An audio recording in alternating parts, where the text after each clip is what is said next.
আলাইকুম everyone, welcome to our channel Mohammad Ahmad. চলো এখন তোমাদের আমি একটু আমাদের ছাদের অবস্থাটা দেখাই আর বাহিরের অবস্থাটা দেখাই যে কী পরিমাণের বৃষ্টি হইতেছে এখানে। আর দেখো আমাদের ছাদে কত পানি হয়ে গেছে, সাইড দিয়ে পানি পড়ে, বাট তাও এত পরিমাণের পানি হয়ে গেছে।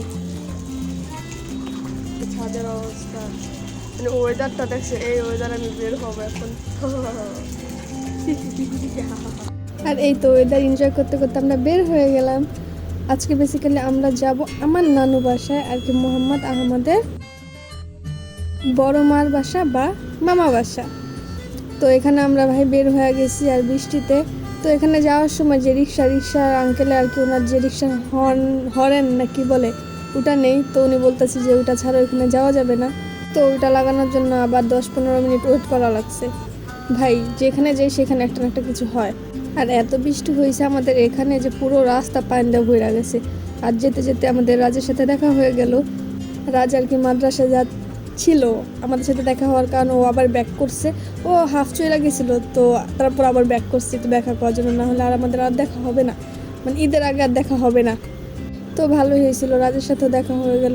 সচরাচর ওকে আমরা সবসময় পাই না বাসায়। যে এই ছেলেটাকে বললাম রাজের কোলে যা, ওই যাবে না, তাহলে ঠিক আছে হাইটা হাইটাই যা, আমি তো কোলে নিব না। এই বৃষ্টিতে দেখা দেখা কীভাবে না করে যা হাট। হ্যাঁ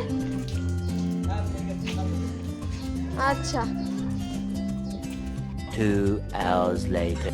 আর ভাই এখান থেকে আমি নানু বাসায় ঢুকার পরে ফোনটা আমার হাত থেকে পড়ে অফ হয়ে গেছে। অন করে দেখি ফোনে চার্জ নেই, মানে সব চার্জ শেষ হয়ে গেছে ফোন অফ হওয়ার কারণে।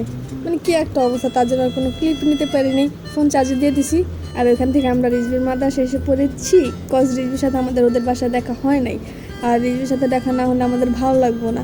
আমাদের বলতে কি আমি, আম্মু আর আহমদ। তো আমার আম্মুর ভালো লাগবে না রিজভির সাথে দেখা না হলে, তার জন্য মাদ্রাসা চলে গিয়েছে ওর সাথে দেখা করার জন্য। আর এখানে তো ভাই আহমদ অনেক এনজয় করতেছিল মাদ্রাসায় এসে, কজ রিজভির কাছে চকলেট যা ছিল সব আহমদকে বের করে দিতেছিল। আহমদকে একা না আমাকেও দিয়েছে, আর আহমদের রিজভি আমাকে পেলে আর কিছু লাগে না।